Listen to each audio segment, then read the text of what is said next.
Pour changer des épisodes de podcast classiques, j'ai voulu tester un tout nouveau format ici, des interviews pour donner la parole aussi à d'autres entrepreneuses. Et aujourd'hui, j'accueille sur le podcast les créatrices de la marque Satiné. Satiné, c'est une jeune marque dans la beauté que j'ai découvert par hasard sur TikTok. Et en faisant mes petites recherches, je me suis rendu compte qu'au final, les créatrices ont déjà été clientes de l'entrepreneuse. Donc tout de suite, j'ai pris contact avec elles pour en savoir plus sur leur marque. Et ce sont deux sœurs et elles vont vous révéler dans ce podcast leurs doutes, leurs conseils et leur parcours de leur chambre d'étudiante à une entreprise numéro 1 dans leur domaine. C'est parti. Hello les filles, bienvenue sur le podcast. Coucou Iman, merci à toi de nous avoir invités. Merci d'avoir accepté l'invitation. Alors du coup, vous êtes les fondatrices de la marque Satiné et je crois qu'il y a d'autres projets à côté aussi. Donc du coup, est-ce que vous pourriez déjà, dans un premier temps, vous présenter à celles qui écoutent le podcast? Oui, alors moi c'est Mariam, je Ouais. suis la cofondatrice de Satiné avec ma grande sœur. Et je m'appelle Néal, donc on est deux sœurs et on a lancé Satiné ensemble il y a maintenant un peu plus d'1 an. Ouais. Ok, donc c'est encore tout récent. Oui, c'est tout récent, c'est une toute petite entreprise pour l'instant, mais qui se développe un petit peu plus chaque jour. D'accord, trop bien. Et du coup, Satiné, c'est une marque de quoi? Qu'est-ce que vous vendez? Alors Satiné, c'est une marque de skincare, de body skincare en gros, et on vend un grand exfoliant en soie pour le corps D'accord. et pour le visage. Et on a aussi une crème pour le corps, donc c'est une chantilly hydratante qu'on vend en parallèle sur le site. D'accord, ok. Et du coup, pour revenir un petit peu en arrière, parce que je trouve que c'est intéressant de voir d'où est-ce que vous êtes parti pour voir ce que vous faites maintenant. Est-ce que, déjà, on va commencer par toi, Mariam. Est-ce que tu peux nous présenter ton parcours, ton âge aussi, parce que je ne sais pas du tout quel âge vous avez, les filles. Ok, alors moi j'ai 22 ans Ouais, et ce que j'ai fait, c'est que j'ai un bac+3 en licence commerce international. d'accord. Et par la suite, ce que j'ai fait, c'est que j'ai fait une année sabbatique, donc je me suis arrêtée là. Et j'ai continué à me chercher, enfin à chercher ce que je voulais faire en fait, parce que en arrêtant la licence, j'étais complètement perdue. Mhm. Voilà, donc je ne savais pas vraiment ce que je voulais faire de ma vie. En fait, vraiment, le mot, c'était perdu. Et c'est pour ça que j'ai arrêté, parce que je ne voulais pas continuer des études sans savoir vraiment où est-ce que je voulais aller. Donc voilà pour moi. Et est-ce que, du coup, ta licence commerce international, c'est ça? Est-ce que tu penses que là, elle t'a aidé dans la voie de l'entrepreneuriat ou pas du tout? Alors, je vais te répondre honnêtement. Si là, on me demande si ça m'a vraiment été utile pour ce que je fais actuellement, je dirais que pas vraiment. Voilà. Ok. Euh, voilà. En toute honnêteté.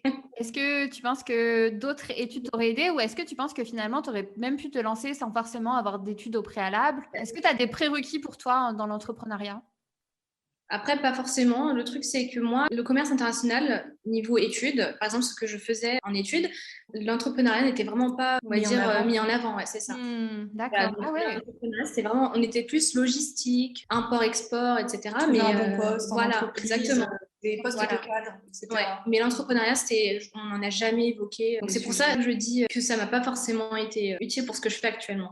Ok, ça marche. Et toi, du coup, tu voulais faire quoi de base avec cette licence? Tu savais vraiment pas du tout? Est-ce que avant, tu avais des pistes? J'avais vraiment aucune piste. J'étais vraiment perdue. Je sais que le domaine du commerce international, c'est un domaine très large. D'accord. Donc, par défaut, je me disais, je vais faire de la logistique parce que c'est ce que nos professeurs nous suggéraient. Donc, moi, vu que j'étais très perdue, je me disais, bon, bah, allez, je vais faire ça. Sauf que profondément, c'était vraiment pas ce que je voulais faire. J'étais vraiment perdue. C'est pour ça que j'ai décidé d'arrêter. Je me suis dit que c'était mieux d'en finir Bah ouais. déterminée, quoi. Et toi, du coup, Néal? Alors, moi, j'ai 25 ans. D'accord. Je suis diplômée d'une licence de langue étrangère appliquée. Donc, j'ai fait ma licence à la Sorbonne il y a déjà un peu plus de 3 ans. Et pareil que ma sœur, donc je me suis retrouvée un petit peu dans le moule des études parce que c'est ce qu'on nous dit de faire. Pour le coup, je visais même le bac+5, même plus à ce moment-là. J'étais vraiment dans l'optique où plus je suis diplômée, plus j'aurai un meilleur poste. Parce que c'est ce qu'on nous dit en fait, hein, dans la plupart des cas. Et donc, j'ai terminé ma licence. Déjà, en parallèle, je faisais des petits boulots à droite à gauche. En fait, en tant que profil multipotentiel, tu te sens obligé de faire plein de choses. Tu t'ennuies en fait quand t'en fais qu'une seule. Donc, je pense que tu dois être un petit peu pareil parce que tu touches un peu à tout. Et du coup, j'allais en cours. Juste après, j'allais vendre des vêtements, je faisais des petites prestats de coiffure, des trucs comme ça. Parce que vraiment, j'avais ça dans le sang, en fait. Ça, c'est vraiment... Il y a quelques personnes comme ça qui, dès le début, vont savoir qu'elles ont envie d'entreprendre, elles ont besoin d'entreprendre. Pas forcément pour une raison spécifique, pas pour l'argent. J'avais juste envie de faire pour faire. J'avais pas de but commercial ni rien du tout. C'était juste parce que sinon, je m'ennuyais. Ouais. Donc, du coup, j'ai fini ma licence. Entre-temps, j'étais déjà lancée, en fait, entre guillemets, dans l'entrepreneuriat parce que j'avais mes petites choses à droite à gauche. Et à ce moment-là, j'ai arrêté aussi. Donc, j'avais arrêté, du coup, avant ma sœur. Et donc, je me suis cherchée comme ça un petit peu avec les projets à droite à gauche. J'ai travaillé un petit peu en entreprise dans la douane. Autant te dire que je me suis ennuyée très, très vite, au point parfois de m'endormir. Enfin, vraiment, c'est les jobs vraiment où tu as l'impression que tu es là pour rien faire, tu es payé à rien faire. Ça peut être très bien pour certaines personnes, mais moi, je ne pouvais pas. Et miraculeusement, ma sœur, un jour, elle me parle du e-commerce. Elle me dit, écoute, est-ce que tu as entendu parler de ça? Et moi, je lui dis, mais qu'est-ce que tu me racontes? C'est n'importe quoi. Et puis, tu sais, à l'époque, on parlait de dropshipping, d'arnaque et de machin. Moi, j'ai associé ça vraiment comme une vraie boomer à l'arnaque et à tout ce qu'il ne faut pas faire. Elle m'en a parlé, on s'y intéressé et on s'est retrouvés là-dedans, comme ça, comme par magie. Ouais. Voilà.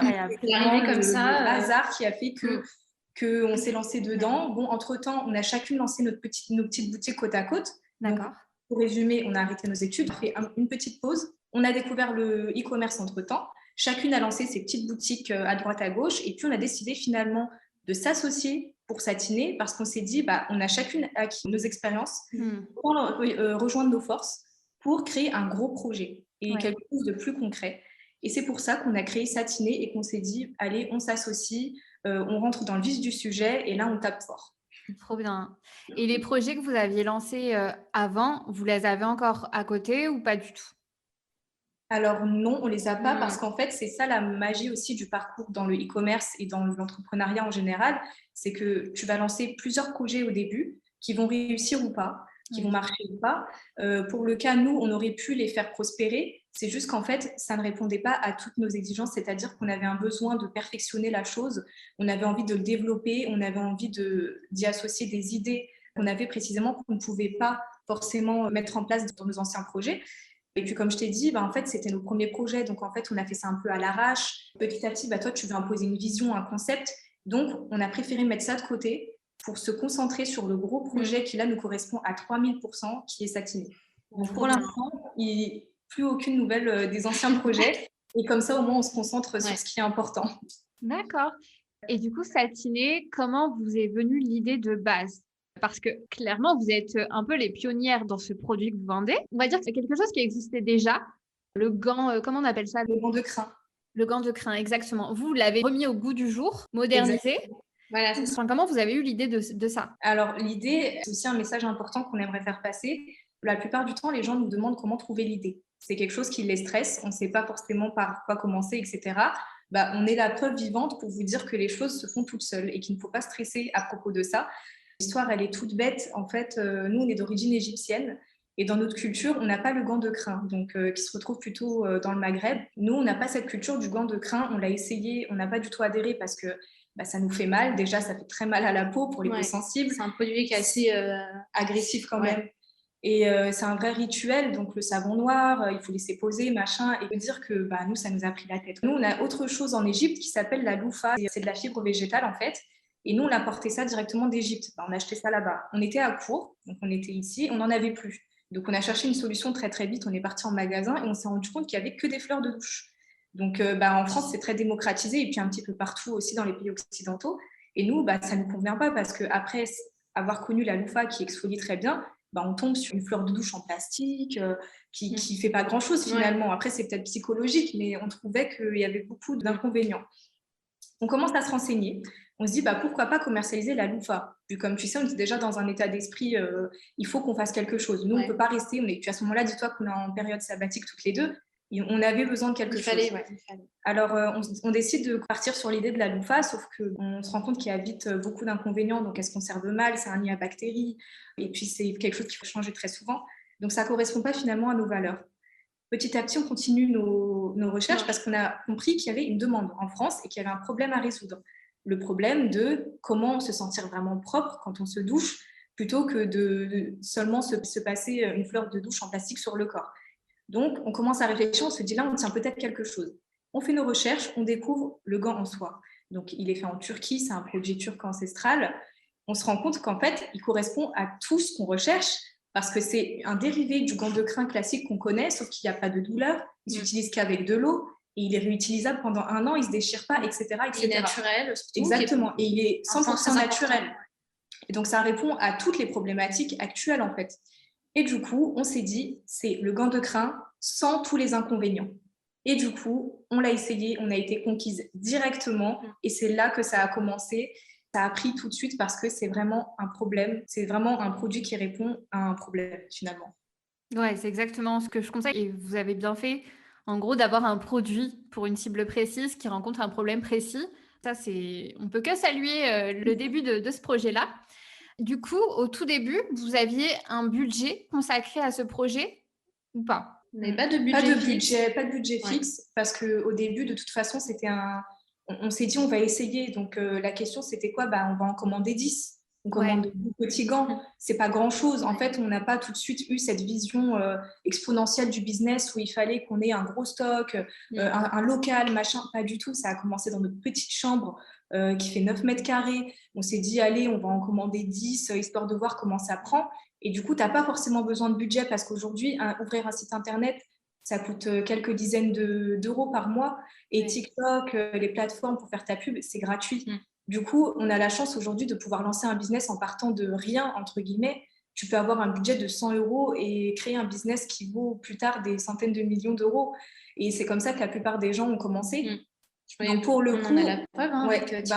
Exactement. Je pense qu'avant TikTok, il n'y avait pas autant de petites entreprises qu'on peut le voir maintenant. C'est vrai que ça a changé. Et maintenant, même si on n'a pas de budget, tout est possible. On peut vraiment se lancer avec petit ou gros budget. Il n'y a aucune raison de s'arrêter à cause de ça.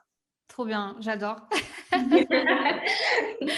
Non, mais c'est vrai qu'on ne se rend pas compte quand on ne se lance pas, mais on se dit tout de suite qu'il va falloir faire un prêt, qu'il va falloir demander énormément d'argent. Au final, grâce aux réseaux sociaux, grâce aux fournisseurs, on peut commencer avec très, très, très peu.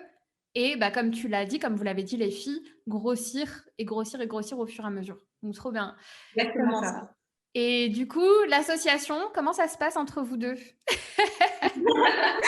Alors, ça, c'était en plus une question, même notre comptable, au moment, c'est une anecdote qui nous fait toujours rire jusqu'à aujourd'hui. Quand il a su qu'on était sœurs, il nous a dit, par contre, réfléchissez très bien.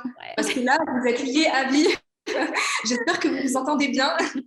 Et on a la chance franchement de toujours de s'entendre bien. Et franchement, on n'a aucun souci sur ça. Après, forcément, quand on travaille ensemble, je te laisse lui dire comment parfois... Après, c'est ça, de travailler avec sa sœur. On est tout le temps ensemble. Donc, c'est normal qu'il y ait des petites phases où ça ne va pas forcément. Mais après, on n'oublie pas qu'on a un projet ensemble, qu'on a une entreprise ensemble. Donc, ça surpasse tout, en fait. Ok. Et comment vous arrivez à vous répartir les tâches? Est-ce qu'il y a une répartition claire ou pas? Pour les répartitions, en fait, ça peut dépendre. En général, oui, chaque jour, par exemple, on se dit, alors, toi, tu vas te concentrer sur ça, moi, je vais me concentrer sur ça. Enfin, par exemple, moi, je suis plus sur un domaine en particulier, par exemple, tout ce qui est, par exemple, en rapport avec la poste, etc. Préparation de commandes, les étiquettes, etc. Par exemple, tout ce qui est préparation de commandes, je suis plus spécialisée dans le domaine. Elle est plus tout ce qui est administratif, etc. Par contre, après, souvent, on fasse les choses en même temps. C'est pour ça, en fait, c'est quelque chose de très important. Il faut qu'on ait toutes les deux la main sur tout. Parce que si un jour, il y en a une qui peut plus se permettre de faire quelque chose, il faut que l'autre, elle puisse reprendre, en fait. Ok, très bien. Donc, on est d'accord, s'associer, il faut trouver le binôme parfait. Quand c'est sa sœur, ça peut être facile parce qu'on se connaît, on connaît les qualités, les défauts forcément de sa sœur. Est-ce que pour vous, vous considérez à l'heure actuelle que c'est un avantage dans votre métier? Alors, je me permets de répondre parce qu'en fait, j'ai testé les deux. Donc, comme ça, je peux donner mon avis sur l'association amicale et familiale d'un autre côté. La réponse est unanime. Quand on travaille en famille, éventuellement donc avec sa sœur, il n'y a quasiment que des avantages.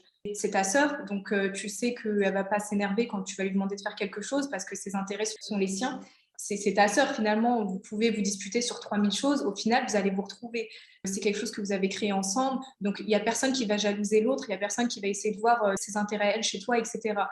Par expérience, je me suis déjà associée à une amie il y a très longtemps. Ça s'est très mal fini. Et c'est pour ça que jusqu'à aujourd'hui, je dis, vraiment, comme tu le dis, assurez-vous de vous associer avec la très bonne personne. Il faut s'entendre, mais en plus, se poser des questions sur le futur. Une fois que ça va marcher. Parce qu'au début, on a cette euphorie de se dire, on va lancer quelque chose à deux parce que ça nous motive.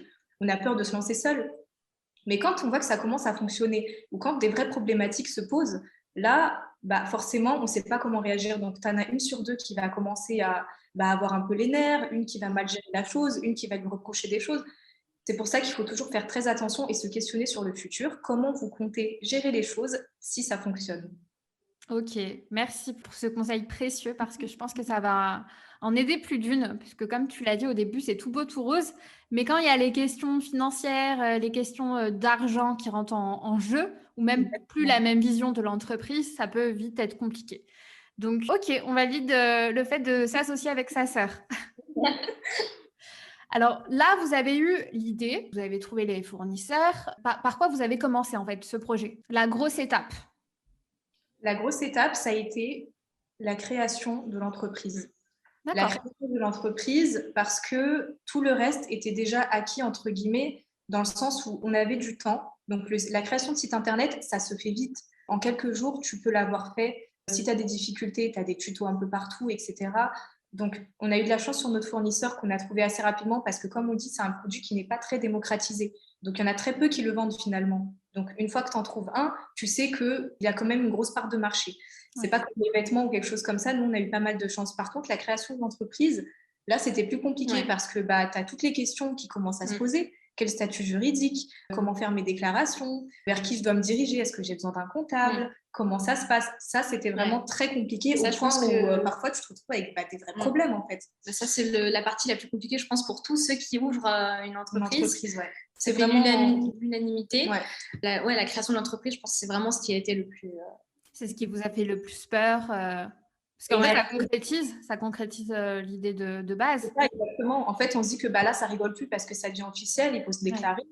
Et puis, les gens aussi, souvent, demandent, même si je ne fais pas du chiffre d'affaires, est-ce que j'aurai des choses à payer? Et puis, c'est à ce moment-là qu'on conseille en fait, de se diriger vers quelqu'un qui s'y connaît ou de se former parce qu'on va à ce moment-là lui conseiller le meilleur statut juridique, la meilleure option selon le business.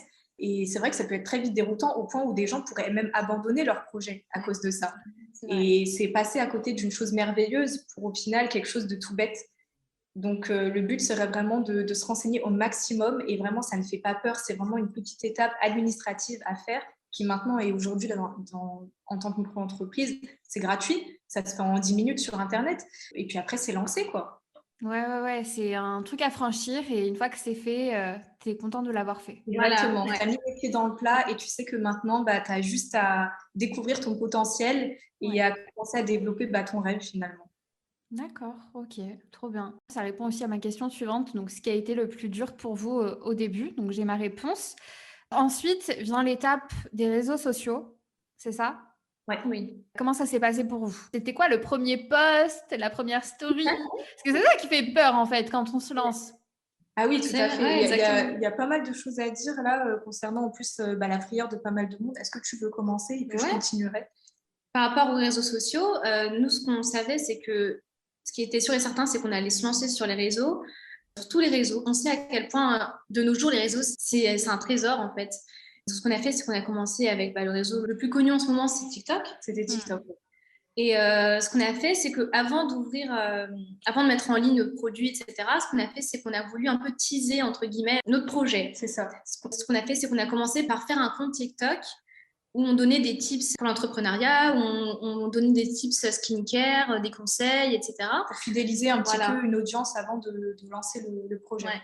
Donc, ce qui nous permettait d'avoir des abonnés avant même d'ouvrir officiellement l'entreprise, pour que les gens sachent ce qu'on allait faire un petit peu, qu'ils aient une petite idée de ce qui les attendait. Et c'est comme ça qu'on a ensuite continué avec TikTok. Et à partir du moment où on a lancé le produit, là, ce qui a été bien, en fait, c'est qu'on a pu les teaser un peu au début. Donc, dès qu'on a lancé le produit... Il y avait de l'engouement déjà. Ouais, voilà, c'est ça. Il y a eu ça a créé déjà de... il y a eu de la conversion, en fait, directement. Ouais. Et c'est ça qui est bien. Ça, c'est les avantages de TikTok quand tu promouvois sur les réseaux sociaux en général. C'est être visible. Aujourd'hui, quand tu as une marque ou un business où tu fais des prestations de services, tu dois être visible. Parce que comme on dit souvent, tu as beau avoir le meilleur produit, Si personne ne sait qu'il existe, ça ne sert à rien. Et du coup, le but, ça a été vraiment d'être visible partout, sur tous les canaux, en fait, pour histoire déjà de marquer son territoire, de marquer sa position. On était les premières en France à démocratiser ce produit et on voulait le faire savoir. Et du coup, ça a bien marché. Ça, c'est les avantages parce que des inconvénients, il y en a pas mal. On a mis pas mal de temps avant de se montrer déjà sur TikTok. Ça, c'est une chose importante à signaler. On a mis quand même 6 mois avant de se montrer. On est très, très introvertis, très timides. Sauf que c'était un passage obligatoire pour nous. Aujourd'hui, comme toi, on t'en félicite, tu arrives à gérer tes réseaux sociaux sans te montrer. Et ça, c'est quelque chose, c'est un luxe en fait aujourd'hui. Et je pense que la plupart des gens aimeraient le faire aussi. Sauf que nous, on est dans une optique où on présente un produit pour la peau, c'est du skincare, c'est du divertissement, donc on en avait besoin.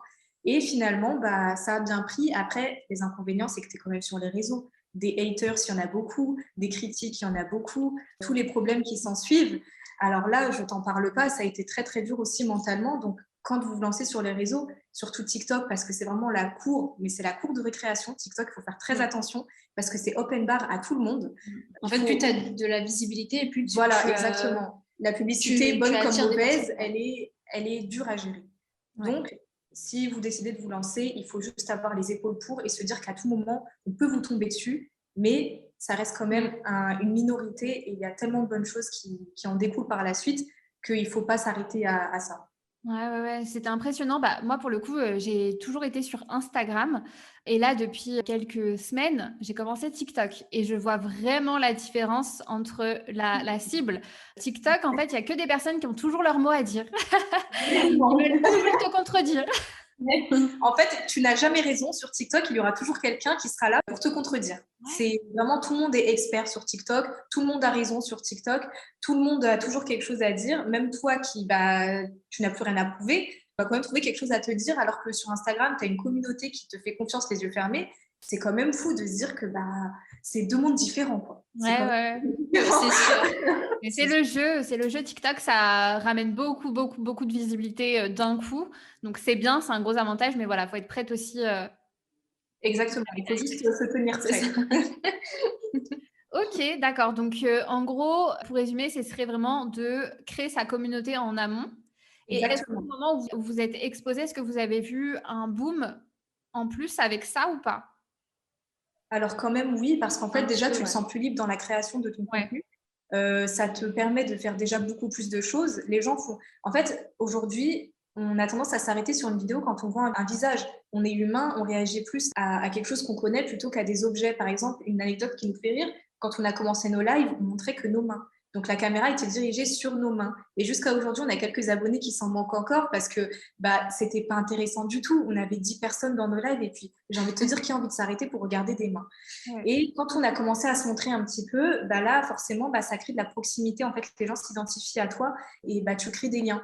Et ça, forcément, ça s'est ressenti sur plein de choses. Après, c'est pas obligatoire. Je dirais pas jusqu'à dire que pour réussir, tu dois te montrer. Pas du tout, il y en a qui arrivent à faire sans. C'est juste que notre produit nécessitait qu'on se montre, tout simplement. Ouais, je vois. Et du coup, est-ce que l'option de prendre par exemple une égérie, un mannequin, est-ce que vous y avez pensé? Oui, on y a pensé. Et puis aujourd'hui, par exemple, on a des ambassadrices, on a des personnes qui font du contenu pour nous. Voilà, donc on sait de toute façon, à deux, on ne pourra pas éternellement créer le contenu qu'on veut, etc. Donc c'est pour ça qu'on fait appel à des ambassadrices, à des influenceurs, etc. Donc ça, c'est vraiment parce qu'il le faut, en fait.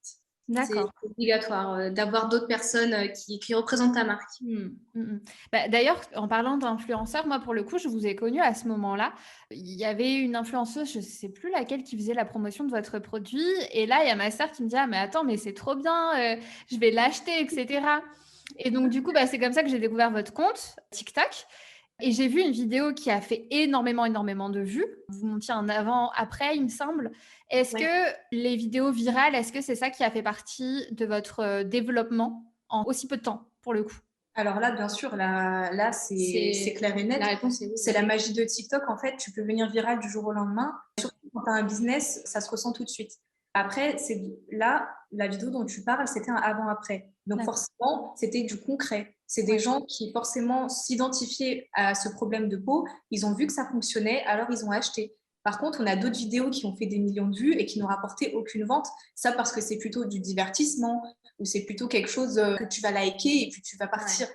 Voilà, donc c'est pour ça qu'il faut être aussi très stratégique dans son contenu. C'est vrai que rendre une vidéo virale, dans tous les cas, tu gagnes en abonnés, tu gagnes en crédibilité et surtout en visibilité. Ouais. Justement, toi, tu nous as découvert comme ça à travers quelqu'un qui parlait de nous. Et c'est pour ça que ça reste très, très important. Quand on a un business, il faut se lancer sur TikTok. De toute façon, tous les réseaux sociaux se sentent menacés par TikTok. Ouais. Tout le monde a recopié les stratégies de TikTok et c'est pas pour rien. C'est parce que TikTok aujourd'hui offre tellement d'opportunités, que ce soit d'un point de vue du divertissement ou de business, que c'est l'endroit où il faut être aujourd'hui. Et est-ce que vous pensez que du coup sur TikTok, la conversion, elle se fait plus facilement? Parce que je sais que pour le coup, pour avoir testé, j'ai l'impression que c'est facile de générer des vues, comme vous l'avez dit. Mais après, pour convertir les personnes en clients, là, c'est un peu plus compliqué. Comme on dit, en fait, pour qu'un client soit converti, il faut qu'il ait vu ton produit 7 fois en moyenne. Ouais. Donc ça, c'est quand on fait des publicités sur Internet en général, etc. TikTok, ce qui est incroyable, c'est que les gens sont très spontanés. En fait, ils passent beaucoup de temps sur l'appli, mais très peu de temps sur ton contenu à toi. Ce qui fait que s'il est convaincu, il va passer à l'achat tout de suite parce qu'il ne sait pas s'il va te revoir. Et du coup, on a remarqué, bien sûr, en fait, 90% de nos clients, c'est des gens qui ont visité notre site la première fois. Donc, c'est des gens qui ne nous avaient jamais vus et qui ont acheté tout de suite. Et ça, c'est un truc que tu verras jamais ailleurs, en fait. Honnêtement, avec Instagram ou Facebook, c'est loin d'être pareil. Surtout avec l'algorithme qui change sur Instagram, qui devient de plus en plus compliqué. C'est pas, on va dire, le réseau numéro 1 pour convertir. Ouais. Donc TikTok, il n'y a pas photo numéro 1 pour convertir, ça c'est sûr. Ok, ça marche. Ouais, ils n'ont pas le temps en fait sur TikTok. Exactement, c'est ça. Ils sont très spontanés et c'est ça qui est bien. C'est en fait, tout le monde profite de ça. C'est que sur TikTok, les gens ne réfléchissent pas, donc ils achètent tout de suite. Ok. Et du coup, la stratégie d'influence que vous avez mis en place, ça s'est passé comment pour vous? Est-ce que vous en avez contacté plusieurs des influenceuses? Est-ce que vous avez déjà vos influenceuses phares? Comment ça s'est passé? On va dire que en fait, pour la stratégie d'influence, on s'y est pris un petit peu tard, c'est-à-dire qu'on a commencé que récemment à faire appel aux influenceurs. Au début, on a vraiment fait qu'avec les réseaux, etc., parce qu'on voyait que ça marchait bien. Ouais. Mais au bout d'un moment, pour développer ta marque, avoir plus de visibilité, il faut bien que tu passes par des influenceurs, etc. Donc, ce qu'on a fait, c'est que oui, on a fait une petite sélection, on en fait souvent. Et ce qu'on fait, c'est qu'on les contacte un à un et on voit après au fur et à mesure des réponses, etc. Ce qu'on fait, c'est qu'on envoie un mail très complet et c'est à eux après de voir si ça les intéresse. On a des réponses négatives comme positives et ensuite, c'est là qu'on voit si ça va nous apporter vraiment quelque chose ou pas. Pour vous, est-ce que c'est une stratégie de vente pour vendre ou est-ce que c'est pour asseoir votre notoriété ou un peu des deux? C'est une très, très bonne question. Et en fait, je te dirais que ça dépend de l'influenceur. On a plusieurs axes stratégiques concernant l'influence. Il y a des influenceurs qu'on va contacter justement pour directement générer des ventes parce qu'on sait que cette influenceuse va avoir beaucoup d'impact. Et d'autres auront le but justement de juste agrandir notre notoriété, notre visibilité. Donc, c'est pour ça qu'il ne faut pas forcément tout le temps viser la rentabilité et les ventes. C'est vraiment deux stratégies à mettre en place parce que les ventes toutes seules ne font pas tout. Il faut être visible partout. Et du coup, ça va vraiment dépendre du profil de l'influenceur. D'accord. Et ça, comment vous arrivez à le voir? C'est par l'influenceur que vous regardez ou c'est par son nombre d'abonnés? Comment vous allez réussir à déterminer ça? Notre expérience déjà. Ouais, déjà notre expérience parce qu'on suit beaucoup. Ouais, on suit beaucoup d'influenceurs. C'est vrai que maintenant, on sait qui peut représenter notre produit ou pas parce que c'est pas tous les influenceurs. On peut avoir un influenceur à 1 million d'abonnés mais qui ne sera pas vraiment bénéfique pour nous. Et on en a qui, eux n'ont pas forcément beaucoup, mais on sait qu'ils peuvent avoir beaucoup d'impact. Donc, ça vous a bien aidé à développer. Ouais, tout à fait. Ensuite, c'est à nous de vérifier ces statistiques, de voir s'il est capable de convertir sur ses anciennes collaborations, comment ça s'est passé. Est-ce que cette personne-là est plus vraiment dans le partage des bons plans? Est-ce que sa communauté attend vraiment de lui qu'il lui présente un bon produit? Ou est-ce qu'il est surtout là pour faire vitrine, en gros, et être représentateur de ta marque? Ça, c'est des choses à prendre en compte avec l'expérience, tout simplement. Ok, ouais. Oui, donc en gros, il faut vraiment faire attention. Avec qui faire un partenariat, pas regarder uniquement le nombre d'abonnés. Exactement. Okay. Ça, c'est sûr, ouais. Ça marche, merci pour tous ces conseils. Du coup, là, Satinée, ça fait 1 an, si je ne dis pas de bêtises, c'est à peu près 1 an et quelques, oui. 1 an et quelques. Ça représente quoi en quelques chiffres? Ce que vous pouvez dire? Alors, en quelques chiffres, tout d'abord, Satiné, quand elle a été lancée, c'était une micro-entreprise. Pour le coup, on n'avait pas des chiffres exponentiels parce que déjà, on était limité au niveau de nos dépenses à nous, en fait, de notre investissement. C'est pour ça qu'on a décidé aussi, on s'est posé toutes les deux, on s'est dit, maintenant, nous, on vise vraiment un tel chiffre par mois. Il va falloir qu'on s'associe, il va falloir qu'on passe en société, il va falloir qu'on redouble d'efforts et qu'on multiplie nos investissements. C'est pour ça qu'on a fermé la micro-entreprise avant même d'avoir atteint un seuil spécifique. La plupart des gens attendent d'avoir atteint un seuil. Nous, on n'a pas fait ça. On a fermé, ouvert la société. Et pour l'instant, vu qu'elle est encore toute fraîche, donc la société, elle n'a même pas un mois encore. Ouais. Mais par exemple, tu fais un placement avec une influenceuse, tu peux avoisiner les 15 000 € en 24 heures, par exemple, avec un placement d'influenceur. Donc, c'est pour te dire à quel point tu as l'occasion en fait de peaufiner un petit peu tout ça. En fonction de ton investissement, tu peux décupler peut-être ce chiffre encore. Sauf que vu qu'elle est encore très très jeune comme entreprise, c'est pas des chiffres pour l'instant qui vont faire rêver, ou on ne sait pas, peut-être que si. C'est vrai que avec tes stratégies d'influence, tu es capable de faire des dizaines de milliers d'euros en 24 heures, par exemple. Mais c'est trop bien. Je pense que vous vous rendez pas compte parce que vous avez sûrement de très hauts objectifs, mais en moins d'un an, vous avez réussi à avoir une communauté, je crois, de 37 000 abonnés sur TikTok, si je me trompe pas. Vous êtes sur quels réseaux sociaux également ? On est sur Instagram. Donc là, on est à un peu plus de 4500 abonnés. D'accord. C'est un peu plus difficile à développer Instagram. Notre réseau principal est TikTok, forcément. On est sur Pinterest aussi, qui prend très, très bien au niveau de les vues sur Pinterest. Et pour la conversion, c'est incroyable d'ailleurs. Pour tous ceux qui n'y pensent pas, c'est une pépite. Pinterest, il faut vraiment y être aussi. Sur Facebook, et sur Facebook, qui prend pas mal. C'est vraiment le conseil qu'on donne, c'est vraiment d'être présent partout.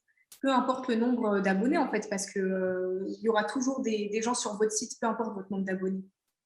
Et du coup, vous utilisez de la stratégie payante, enfin de la pub ou pas du tout? C'est très récemment qu'on a commencé à opter pour la pub. Très, très récemment, je te parle en termes de jours. Oui, parce qu'au bout d'un moment, il faut aller un petit peu plus loin. Ouais, on a commencé par faire de la pub payante sur beaucoup de réseaux, sur quasiment tous les réseaux qu'on vient de citer. On a dû passer par là. En fait, on a l'impression qu'on a atteint notre maximum au niveau de la capacité de l'organique. L'organique, c'est quand on crée du contenu gratuitement sur TikTok, etc. On a atteint en fait un pic qui fait que on commence à stagner et ça, c'est pas possible. Donc du coup, on est obligé de sortir de sa zone de confort et commencer à adopter de nouvelles stratégies qui même maintenant, on peut se permettre d'opter pour des stratégies payantes parce que du coup, vous avez eu l'occasion de développer un business gratuitement. Maintenant, il faut mettre les moyens pour être plus visible et pour gagner encore plus de visibilité à travers les moyens payants finalement. D'accord, ok, ouais. En gros, du gratuit pour valider son idée, pour être sûr que ça va marcher, et du payant pour vraiment optimiser tous les efforts qui ont déjà été préalablement faits. Okay. Voilà, c'est ça, vraiment. Ok, très très bonne stratégie, je valide. Et du coup, donc là, vous êtes deux sœurs à votre compte, associées, une société qui vient d'être créée il n'y a pas si longtemps que ça, donc un très très beau parcours en très peu de temps. Qu'est-ce que vos parents en pensent de tout ça? Alors, c'est une question assez intéressante. Ouais. Pour le coup, quand on s'est lancé, moi, je pense tout de suite à mon père qui, lui, a toujours été entrepreneur aussi. Sauf que lui, il l'a été pas par choix, mais parce qu'il n'avait pas d'autre option, en fait. Et du coup, il sait à quel point c'est difficile. Quand on lui a annoncé ça, il ne nous a pas pris au sérieux du tout, même, au point où il nous disait je vous laisse jouer, allez jouer, et puis vous irez chercher un travail ensuite. Tu sais, vraiment, le cliché quoi, des parents qui ne prennent pas au sérieux ce que tu fais et qui préfèrent forcément que tu sois en sécurité avec un bon travail, avec un bon diplôme, etc. Très ironiquement, plus Satiné prenait de l'ampleur, plus il a commencé à s'investir avec nous. Donc maintenant, c'est lui qui fait des colis parfois, c'est lui qui nous cherche les stratégies, c'est lui qui nous donne des idées. Et en fait, il est complètement fan maintenant. Ouais, notre maman nous a toujours supportés, quoi qu'il arrive, elle nous a toujours soutenus. Ouais. Donc là, on ne peut pas dire grand-chose à part la remercier. Notre père, c'était plus difficile parce que parfois, il te faisait sentir que tu n'étais pas à ta place ou tu faisais une erreur, etc. Et puis toi, tu as aussi cette peur de décevoir tes parents. Ouais. Sauf qu'au final, quand ils voient que ça fonctionne et quand ils voient que vous êtes vraiment déterminé à faire ce que vous voulez et que vous le faites pour une raison bien précise ils vont te soutenir, c'est la meilleure des récompenses. Après, le truc, c'est que en fait, au début, il était un peu réticent, mais c'est pas parce qu'il disait oh non, c'est un mauvais travail, etc. Non, je pense que c'était surtout qu'il avait peur en fait. Oui, c'est par peur. Ouais, c'est par peur. C'est pas quelqu'un qui dit ah non, c'est pas un vrai métier, etc. Il sait que c'est un vrai métier, c'est juste qu'il avait peur en fait. Étant donné que lui, il a fait ça toute sa vie, il se dit non, c'est trop peut-être pour elle. Moi, je veux qu'elle soit en sécurité, c'est-à-dire qu'elle aille travailler quelque part. Sauf que quand il a vu qu'en fait ça allait bien et qu'on savait gérer, etc., c'est là, je pense qu'il s'est dit c'est vrai, c'est un vrai projet. Ouais, voilà. Un projet. Pas juste elles font des vidéos sur TikTok et c'est tout. Voilà, c'est ça, exactement, c'est ça. Ok, bah ouais, il doit être fier de vous et surtout si je pense que oui, comme vous l'avez dit, vu que c'était un entrepreneur de base, il a peut-être projeté son expérience sur vous, que forcément ça lui a fait peur au début. Bah, top s'il vous soutient. Et du coup, la suite maintenant, qu'est-ce qu'on peut vous souhaiter? C'est quoi vos projets pour Satiné? Pour le futur de Satiné, on voit quelque chose d'assez général, c'est-à-dire de faire 10 fois plus d'efforts que ce qu'on fait actuellement. C'est de voir l'entreprise grandir, nous voir aussi grandir avec elle, développer en termes de catalogue, développer le catalogue de produits, développer l'image de marque, etc. Et on veut surtout continuer à être une vraie référence pour les personnes qui continuent à être cette référence de confiance en soi, d'amélioration, de développement personnel, de montrer à tout le monde qu'on peut continuer de prendre soin de soi malgré tout et continuer en fait à développer cette marque qui pourrait devenir un concept, qui pourrait devenir une vraie idée, une vraie vérité générale pour certains qui ont du mal à s'identifier parfois aux marques un petit peu trop photoshopées, à toutes les choses auxquelles on ne se reconnaît pas forcément. Nous, on veut représenter la beauté naturelle, la beauté sans artifice, les cosmétiques accessibles et surtout plein de projets qui viendront à l'avenir. Et un des points principaux, et qui est quand même un gros objectif pour nous, c'est de créer de l'emploi, quelque chose qu'on aimerait beaucoup, beaucoup développer, on espère petit à petit, surtout au niveau des jeunes qui ont du mal à s'insérer en ce moment et qui ne se reconnaissent pas dans tous les postes qu'on peut leur offrir, le peu de postes qu'on a à leur offrir. Et du coup, on aimerait justement contribuer à ça. Ok, parce que là, pour l'instant, vous êtes deux. Vous déléguez rien du tout à des prestataires sous-traitants? Pour l'instant, non. On pourrait, mais c'est aussi une des grosses difficultés qu'on trouve parfois chez les entrepreneurs, c'est de déléguer. Ouais. On a beaucoup de mal à déléguer. On a l'impression qu'on doit tout faire nous-mêmes. C'est vrai qu'au bout d'un moment, ça ne suit plus. Donc, petit à petit, pourquoi pas commencer à déléguer, prendre des alternants, des stagiaires pour toutes les personnes qui en ont besoin avant d'embaucher quelqu'un, être sûr qu'on aura de quoi en fait embaucher quelqu'un. Mais en attendant, offrir des opportunités comme ça à toutes les personnes qui en ont besoin. Complètement, trop bien. Et du coup, parce que je vois aussi beaucoup de choses passer sur les réseaux sociaux, notamment des concurrents qui parfois sont à la limite du copiage. Qu'est-ce que vous en pensez et comment vous vous sentez par rapport à ça? Alors, les concurrents, c'est vrai que comme tu l'as dit, on a été les premières à lancer ce produit concept en France. Ouais. Forcément, quand quelque chose marche, ça pousse comme des champignons. Oui. Alors, on a vu des marques débarquer du jour au lendemain. Il y en avait de plus en plus. On s'est déjà fait copier notre site de A à Z. Donc, c'est quelqu'un qui avait éliminé notre nom sur les photos et remplacé par le sien, etc. On a vécu beaucoup de choses en un an. Concernant les concurrents, c'était très, très dur parce que déjà, on a un produit qui est difficile à mettre en avant. On s'est retrouvé avec des concurrents très, très, très malhonnêtes. De la copie, en fait, du plagiat. Vraiment, c'était très compliqué. On revient au moins 3 fois par semaine nous envoyer des comptes en nous disant « un tel vous copie, est-ce que c'est vous ? Cette personne m'a démarché, cette personne, etc. » Donc, c'est très difficile. Au début, on avait beaucoup de mal avec ça. On est très jeunes et puis on a du mal à gérer en fait, les conflits, toutes ces choses-là. Sauf que petit à petit, on se pose et on se dit « c'est pas grave, la concurrence, elle est toujours motivante, elle est toujours positive. » On n'a pas du tout les mêmes cibles. Donc, c'est ça qui est bien, c'est que nous, on vise un type de personnes, nos concurrents en visent d'autres. C'est déjà un bon point. Il faut savoir que quand on a lancé un projet, c'est toujours nous qui serons les précurseurs des idées et puis les autres continueront de s'inspirer de nous, en fait. Et tant que ce n'est pas à l'inverse, nous, ça nous va très bien. Vous aurez une longueur d'avance, en fait, sur tout Exactement. ça. Ouais. Et du coup, est-ce que justement, par rapport à tout ce qu'on vient de dire, depuis le début, est-ce que vous avez un conseil chacune à donner en fait à une future entrepreneuse ou une entrepreneuse actuelle?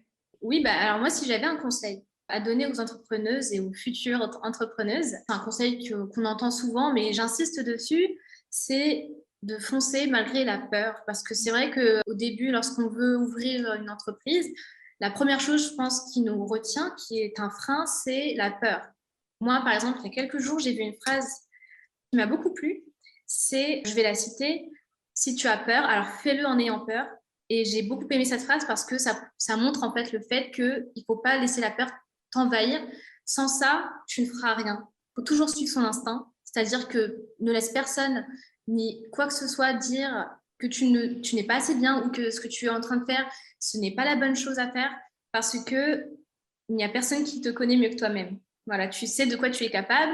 N'hésite pas à demander de l'aide à n'importe qui et surtout, tu n'es pas obligé de commencer seule ou de faire tout ça toute seule. N'hésite pas à te renseigner. Je pense que tout ira bien si tu suis ces conseils.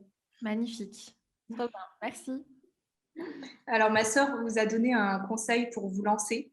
Bien sûr, se former, indispensable, et ne jamais abandonner. Moi, je vais vous donner un conseil pour celles qui se seront lancées et qui sont déjà en plein milieu du chemin, c'est de persévérer parce que c'est très important. Je vais vous donner quelques informations qui vous aideront en fait à tenir. Il faut savoir que vous allez rencontrer beaucoup d'obstacles. Vous avez choisi cette vie, vous avez choisi ce chemin. Vous allez avoir des difficultés, mais ce n'est pas pour autant qu'il faut vous arrêter. Mettez-vous en tête que le fondateur de Nike, il a perdu son fournisseur, il l'a lâché au dernier moment, alors que c'était un moment où il avait besoin plus que tout d'avoir de la marchandise. Mettez-vous en tête qu'il y en a qui ont perdu leur compte Instagram, qui représentait plus de 90% de leurs ventes. Donc, du jour au lendemain, ils se sont retrouvés sans rien. Mettez-vous en tête qu'il y en a qui se sont fait arnaquer 200 000 $ pour créer un site Internet. Alors, tout ça, il faut vraiment y penser quand vous rencontrez un obstacle. Il ne faut pas s'arrêter. Il y en a qui ont vécu des choses. Donc, par rapport à tout ce que je viens de vous dire, vous ne risquez rien. Vous n'avez rien à perdre. Magnifique. Trop beau. Non, écoutez les filles, je vous remercie pour cette interview. Est-ce qu'on peut vous retrouver sur les réseaux sociaux? C'est quoi vos comptes? Merci à toi de nous avoir invités. C'était vraiment un pur moment de plaisir. Et vous pouvez bien sûr nous retrouver sur tous les réseaux sociaux. Donc sur Instagram, vous avez Satiné, _FR. Et là, vous retrouverez tous nos réseaux, donc notre site internet qui est satiné.fr. Satiné.fr sur TikTok également. Et de toute façon, si vous avez du mal, tout sera sur notre Instagram. Ouais, parfait. De toute manière, moi, pareil, je mettrai tous vos liens dans la barre de description de ce podcast. Et du coup, merci encore les filles. Je vous souhaite une très belle journée et à bientôt. Merci à toi. Merci, à bientôt, belle journée. Merci à toi.